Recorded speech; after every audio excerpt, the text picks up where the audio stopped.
Asian cup বাছাই পর্বে Hong Kong mission শেষ করে দেশে ফিরেছে টিম বাংলাদেশ। বুধবার দুপুরে হযরত শাহজালাল আন্তর্জাতিক বিমানবন্দরে দলের ম্যানেজার ও কোচিং প্যানেলের কয়েকজন সহ দেশে ফেরেন ফুটবলাররা।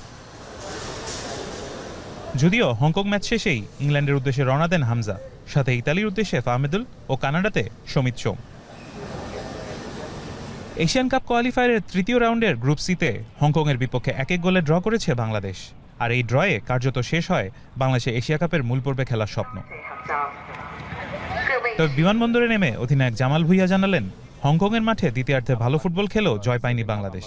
সেই সাথে ঘরের মাঠে ডিফেন্সের ভুলে 4 গোল খাওয়াকে ক্ষমার অযোগ্য বলে মনে করেন তিনি। দলের ম্যানেজার আমের খানের কণ্ঠেও ঝরল হারের আক্ষেপ। ডিফেন্স লাইন মেবি কিছু মিসআন্ডারস্ট্যান্ডিং ছিল। ওরা অফকোর্স ওরা বেস্ট ট্রাই করছে, বাট অফকোর্স ফার্স্ট ম্যাচ 4টা গোল রিসিভ করছি আমরা, এটা ইটস নট অ্যাকসেপ্টেবল যেটা আমি মনে করি। 3 বছরের বেশি সময় ধরে ক্যাবরেরা বাংলাদেশ দলের কোচ, অথচ নেই তেমন কোনো সাফল্য। এশিয়ান কাপেও ব্যর্থ তিনি। ক্যাবরেরাকে বদলে দাবি নিয়ে উঠেছে গুঞ্জন। ওভারঅল তার যতটুকু সে চেষ্টা করেছিল, সে স্পেনে গিয়েছে, হয়তো সে এই সপ্তাহের মধ্যে আমরা শুনবো যে কি হবে। তারপরে তো আমাদের এখানে প্ল্যানিংটা তো তার অ্যাসিস্ট্যান্টরা আছে, এটা দেখবে। হংকং ম্যাচের পর নভেম্বরে বাংলাদেশের পরের প্রতিপক্ষ ভারত। ঘরের মাঠে সমর্থক ও পরিবারদের জন্য ভালো কিছু উপহার দিতে চান বাংলাদেশ অধিনায়ক। লেগিংস কোন জায়গা ছিল এই 2টা ম্যাচে, সো অফকোর্স এটা কাজ করতে হবে। তারপরে নেক্সট ম্যাচ তো ইন্ডিয়ার সাথে, তো এই ম্যাচটা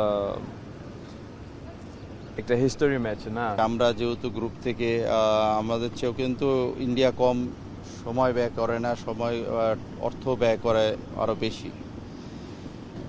আমি মনে করি যে এই ম্যাচটা যেহেতু আমাদের একটা সবসময় প্রেস্টিজিয়াস ম্যাচ হয়, এই ম্যাচটার উপরেই ফোকাস রেখে এখন সাজানো দলকে।